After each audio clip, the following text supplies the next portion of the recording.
Welcome to Epoch Trades, where we trade the new age. Today we're going to be covering key levels on the monthly and weekly time frame for Bone SHIB swap. So, as always, our key level criteria, we look for swing highs and swing lows, multiple rejections, acted as support and resistance, drastic moves away, obvious to spot, and recently formed.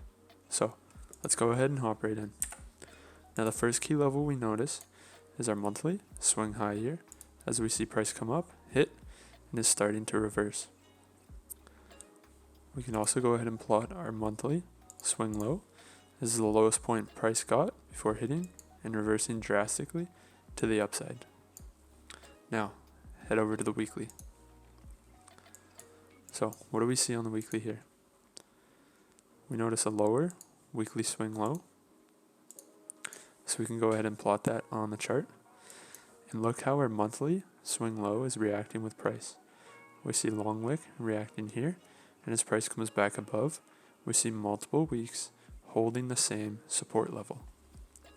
Now, we can also go ahead and plot a key level here. As price comes up, hits, and reverses drastically, and we look to the right, we notice multiple reactions acting to the same key level. What was once resistance turned into support, and we notice the long wick here reacting to the level as support. Now let's go ahead and plot our weekly swing high, and those are all the key levels plotted on the monthly and weekly charts. So if you guys enjoyed the video, go ahead and hit that like button and subscribe for more videos like this.